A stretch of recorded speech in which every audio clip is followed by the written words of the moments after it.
मैं सुबह 3:30 बजे उठा और उठने के बाद फिर 4:15 तक मैं तैयार हो गया था। और 4:15 को जैसे मैं मजनू ज़िला के बाहर पहुंचा, वहाँ बहुत सारे टैक्सी मिले, लेकिन टैक्सी का प्राइस बहुत ज़्यादा हाई बता रहा था। तो फिर मैंने ऊबर किया। ऊबर में मुझे काफ़ी सस्ता मिला और मैं ऊबर लेके एयरपोर्ट की तरफ निकल गया। और एयरपोर्ट जैसे पहुंचा, एयरपोर्ट पहुंचते ही फिर वहाँ जो मेन गेट पे डोमेस्टिक एयरलाइंस एयरपोर्ट है, तो फिर मुझे इस तरफ गेट नंबर 1 और 1 में, शायद 1 और 2 में मैंने वो किया, एंटर किया। तो पहले मैंने वो दिखाया अपना आईडी कार्ड और टिकट दिखाया। तो फिर इसके बाद फिर जैसे मैं एंटर किया अंदर, तो अंदर फिर मैं अपने एयरलाइंस के काउंटर को ढूंढने गया था, जो कि अलग अलग अपने अपने एयरलाइंस का अपना अपना काउंटर है। और मेरा फ़्लाइट था स्पाइस जेट का, तो स्पाइस जेट का काउंटर मैंने ढूंढा। फिर वहाँ मैं लाइन पे लग गया और लगने के बाद फिर मैंने वहाँ पर भी मैंने अपना आई कार्ड और मैंने टिकट दिखाया, जो कि मैंने ऑनलाइन लिया था। और सुबह का टिकट लेने से थोड़ा सस्ता भी मिलता है, तो इसलिए मैंने सुबह का लिया। और जैसे मैंने वहाँ अपना आई कार्ड दिखाया और टिकट दिखाया, तो उन्होंने फिर मुझे बोर्ड पास वहाँ से दिया गया। और मेरे लगेज जो कि मेरे पास लगेज नहीं, मेरे 2 दिन का टूर था, तो इसलिए मेरे पास सिर्फ कैबिन बैगेज है। तो कैबिन बैगेज को मैंने एयरलाइंस वालों से पूछा कि मैं इसको अंदर ले जा सकता हूँ, तो उन्होंने बोला कि ठीक है, ले जा सकते हो, लेकिन आपको ये ध्यान रखना है कि इसमें कुछ चीज़ें हैं जो ले जा सकते हैं, जो नहीं ले जा सकते हैं, उसका ख्याल करना बहुत ही ज़रूरी है। जो कि आपके बैग के अंदर कोई नुकीला चीज़ या कोई चाकू या कोई कैंची वगैरह नहीं ले जा सकते हैं। और उसके अलावा आपको पता ही है, जैसे बहुत जो कानूनन जो नहीं ले जा सकते, जैसे ड्रग्स वगैरह, और आपका अंदर जैसे एक्सप्लोसिव चीज़ हो, कोई लाइटर हो या ऐसा कुछ भी नहीं ले जा सकता। तो ये सब आपको ख्याल करना है।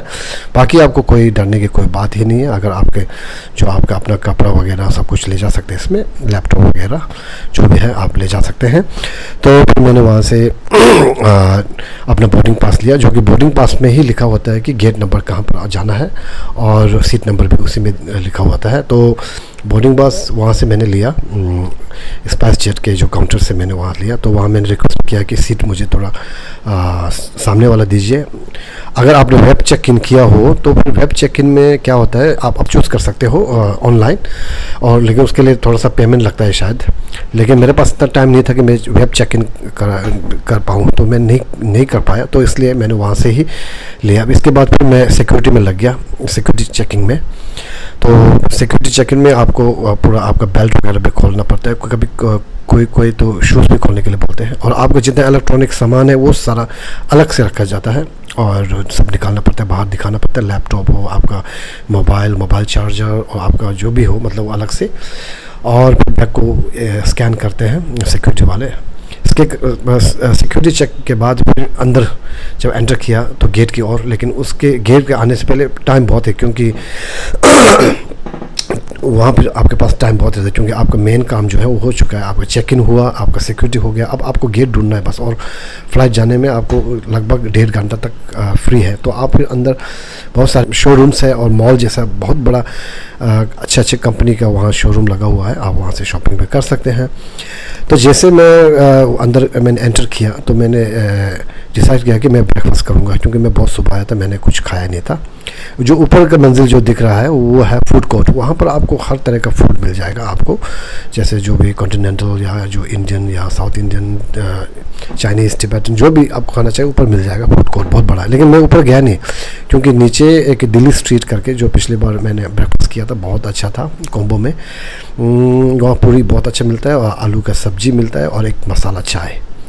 ये कॉम्बो बहुत बढ़िया है और टेस्टी है। तो मैंने वहाँ से ब्रेकफास्ट ऑर्डर किया। लेकिन पूरी भाजी का जो कॉम्बो है 350 रुपये में आपको 3 पूरी और आलू का सब्जी और चाय, ये तीनों में काफ़ी रिजनेबल प्राइस लगा मुझे एयरपोर्ट के अंदर। तो टेस्टी भी था। फिर मैंने वहाँ से हैवी ब्रेकफास्ट किया।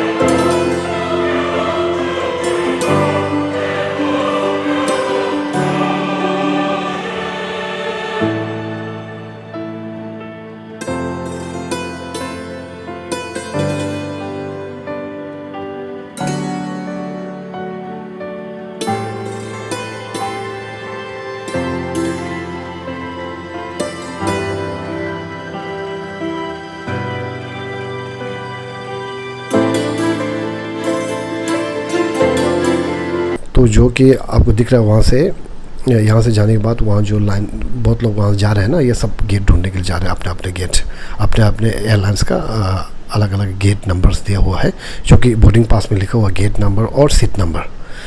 फिर मैं भी यहाँ से निकल गया, मैंने गेट ढूंढने। तो फिर यहाँ से गेट तक जाने में थोड़ा सा टाइम लगता है, ढूंढने में। आपको इधर उधर पूछ भी सकते हैं आप, और आप ऊपर आप देख सकते हैं वहाँ एरो दिया हुआ है, गेट को किस दिशा में जाना है, कौन सा गेट कहाँ पर है, ये सब ऊपर लिखा हुआ है।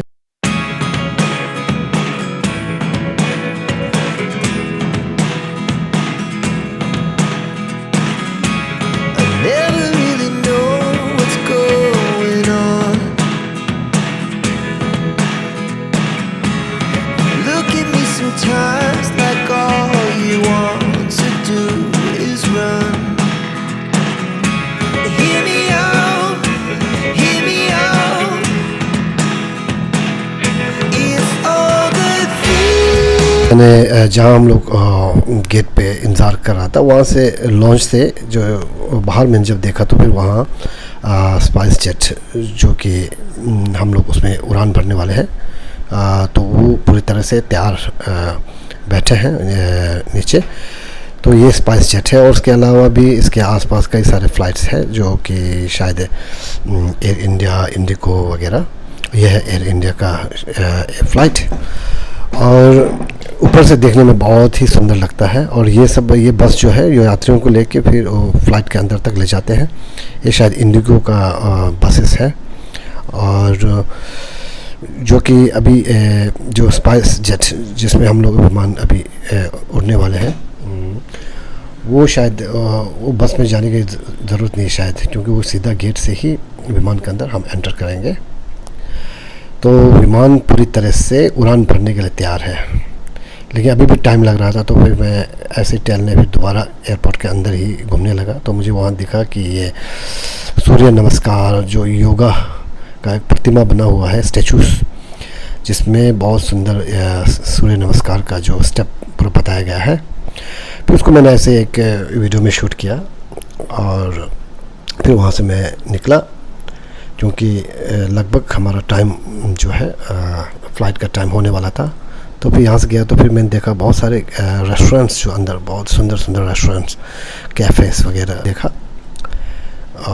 फिर वहाँ से फिर मैं उसको शूट करते हुए वहाँ से निकल गया, और निकलने के बाद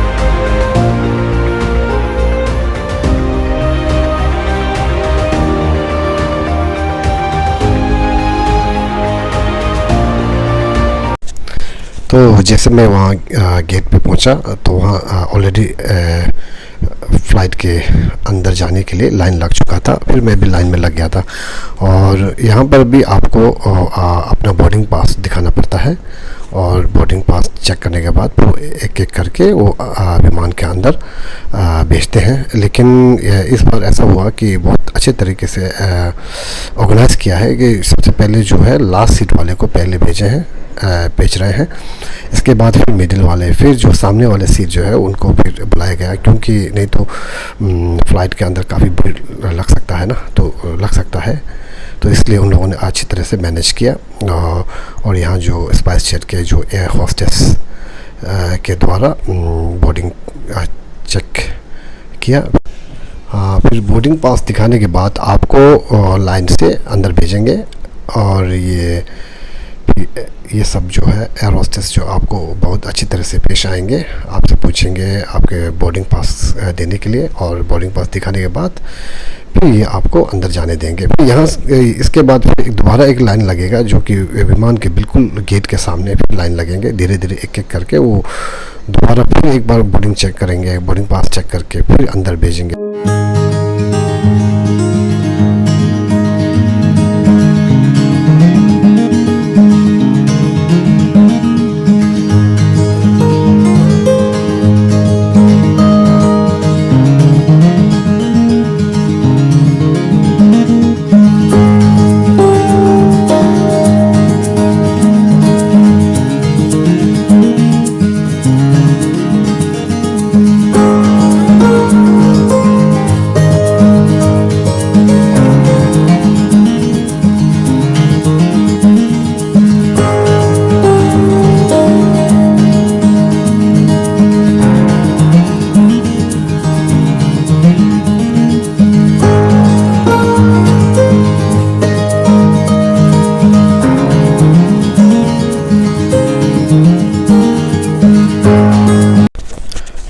ये है फाइनल लाइन जो कि बिल्कुल विमान के अंदर घुसने का, और ये अंदर कुछ इस तरह है विमान का।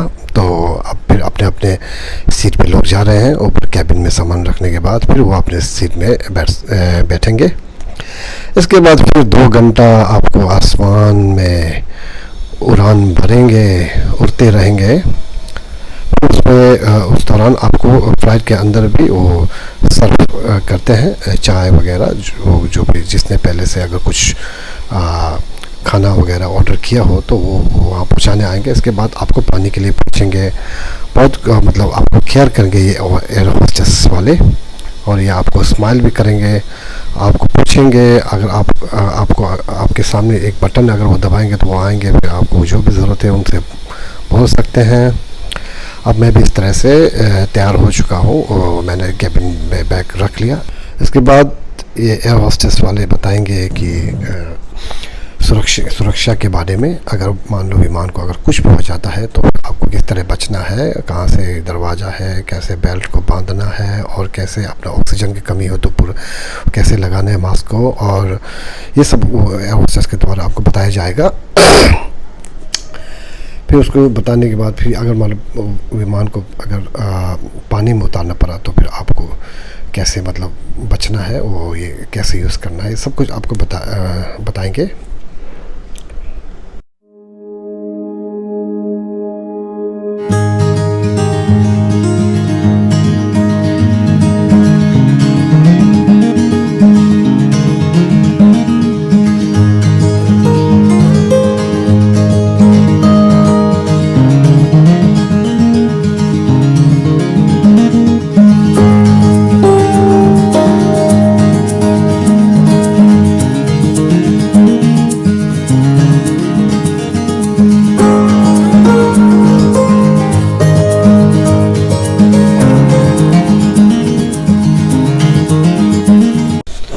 अब हम पहुंच गए हैं मंजिल पे। 1 घंटा 50 मिनट उड़ान भरने के बाद अब हम लैंड हो चुके हैं कलकत्ता में। अब यहाँ से फिर वो बस में ले गया वहाँ एयरपोर्ट तक, अंदर ही। फिर एयरपोर्ट के बाहर निकले, वहाँ से मैंने ऊपर से कैब किया, और कैब से फिर होटल तक शायद ये कुछ आधा घंटा तक रास्ते में लगा, और वहाँ होटल पहुँचे, जो कि होटल शायद जिस होटल में मैं ठहरने वाला हूँ या यही होटल है। रूम भी ठीक ठाक है, जैसे ये रूम है जिसमें मैं ठहरूंगा 2 दिन। और इस रूम में स्पेशली क्या ख़ास है कि इसके जो खिड़की से अगर बाहर झांकेंगे तो बहुत अच्छा नज़ारा, पूरा ग्रीन ही ग्रीन, बहुत अच्छा नज़ारा दिख रहा था। ऐसा नज़ारा जो मुझे बहुत ही अच्छा लगा इस होटल का जो खासियत है। और इसमें बाकी जो भी ज़रूरत की चीज़ हो सब कुछ यहाँ पर है। स्विमिंग पूल, मैं ऊपर देखने गया था स्विमिंग पूल, जो कि स्विमिंग पानी काफ़ी साफ़ था। और इस होटल के अंदर रेस्टोरेंट भी है, बहुत सुंदर रेस्टोरेंट, और बार भी है, और क्या है, हॉल भी है, बहुत कुछ ऑर्गेनाइज है और बहुत साफ़ सुथरा है, बहुत अच्छा होटल है। तो इस तरह मैंने अपना ट्रिप को पूरा किया। Thank you so much for watching my videos. See you in next video. Please do subscribe.